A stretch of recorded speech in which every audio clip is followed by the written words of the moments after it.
السلام علیکم دوستو، ہمارے چینل پر خوش آمدید، جہاں ہم تاریخ کے ان سنہری صفحات کو پلٹتے ہیں جو نہ صرف ہمیں تحریک دیتے ہیں بلکہ ہماری سمجھ کو بھی گہرا کرتے ہیں۔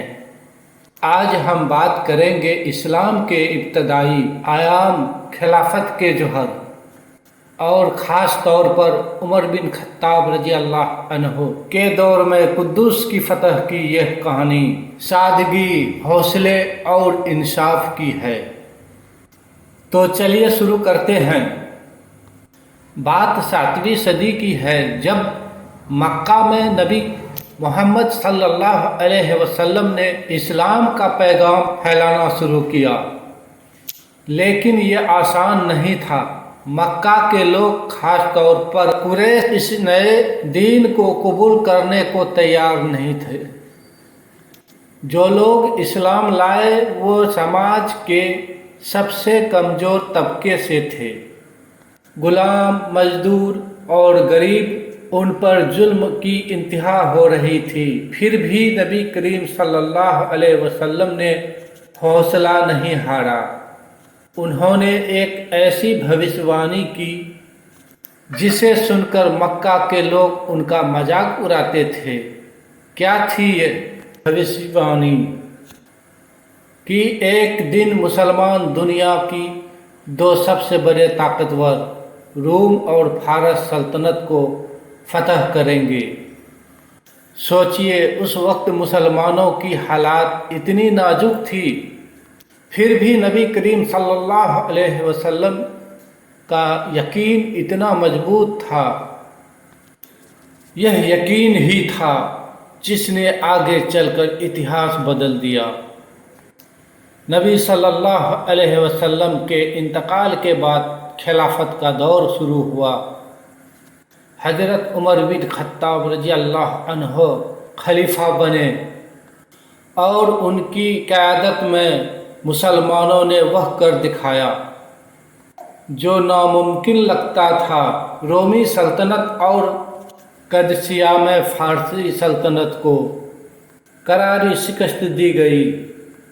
سعد بن وقاص فارسی سلطنت کو پوری طرح فتح کرنے کا ذمہ سونپا گیا، جبکہ ابو عبیدہ کو رومی علاقوں میں، خاص طور پر قدس کو فتح کرنے کا حکم ملا۔ یہ وہ دور تھا جب مسلمانوں کی فوج مدینہ سے نکل کر دنیا کی سب سے بڑی طاقتور طاقتوں کو چنوتی دے رہی تھی۔ لیکن قدس کی کہانی کچھ الگ تھی۔ یہ صرف تلوار کی جنگ نہیں تھی بلکہ انصاف اور سادگی کی مثال تھی۔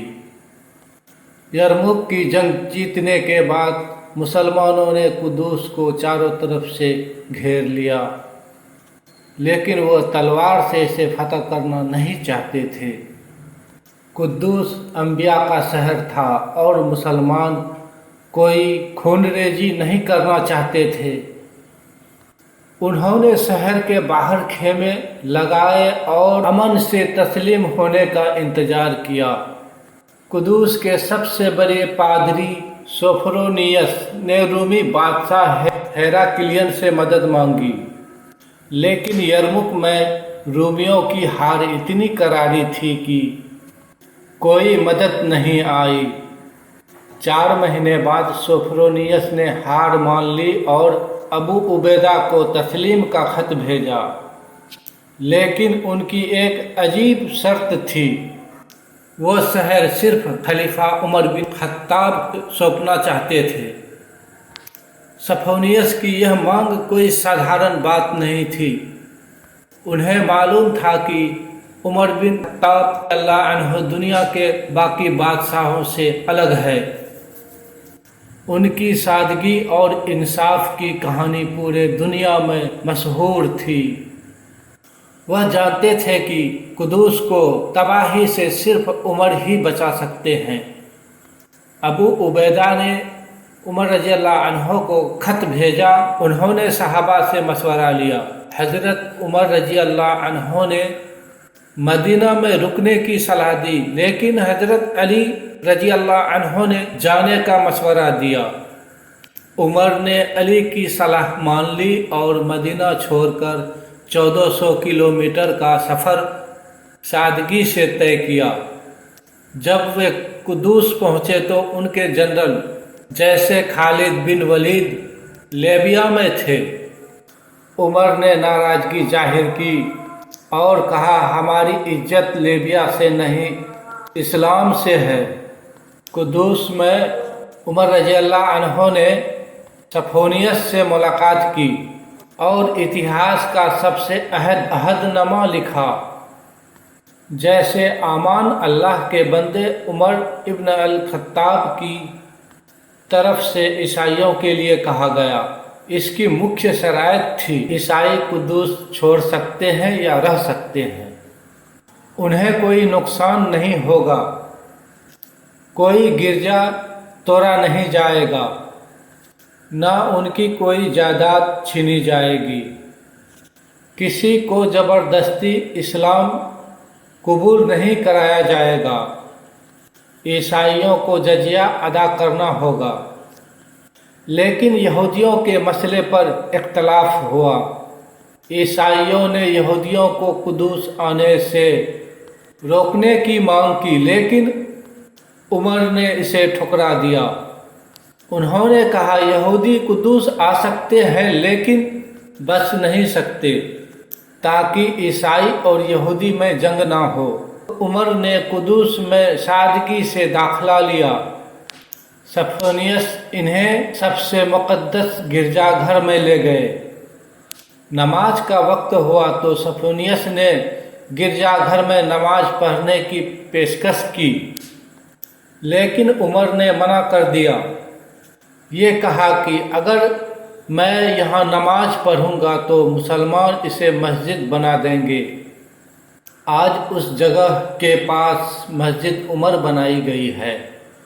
उमर रजी अल्लाह अन्हो बैतुल मुक़द्दस गए, जहाँ रोमियों ने कूड़े का ढेर बना दिया था।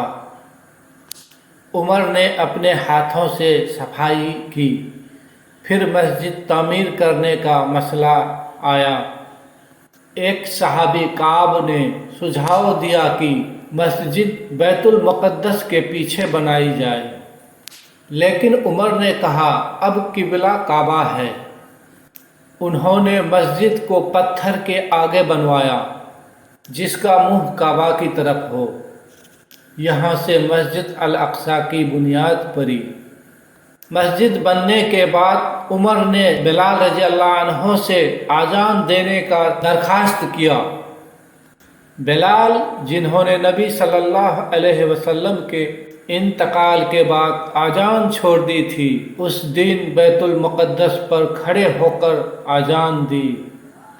उनकी आवाज़ सुनकर सहाबा रो पड़े, क्योंकि यह वही बिलाल थे जो मदीना में नबी के ज़माने में आज़ान देते थे। यह लम्हा नबी की उस पेशन गोई की याद दिलाता था कि मुसलमान कुदूस को फतह करेंगे।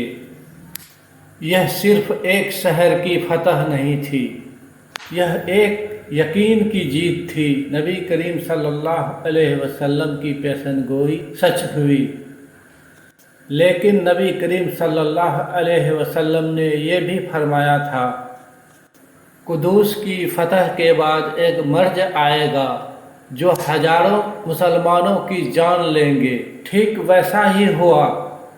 अबू उबैदा और खालिद बिन वलीद जैसे अजीम सहाबा शहीद हुए, लेकिन उनकी कुर्बानी ने इस्लाम को एक आलमी ताकत दिया। दोस्तों, उमर बिन अल खत्ताब की ये कहानी हमें सिखाती है सादगी और इंसाफ और यकीन से दुनिया की सबसे बड़ी ताकतों से भी फतह किया जा सकता है। अगर आपको यह वीडियो पसंद आया है तो लाइक करें, शेयर करें और चैनल को सब्सक्राइब करें। हम फिर मिलेंगे एक नए तारीखी के साथ। अल्लाह हाफिज।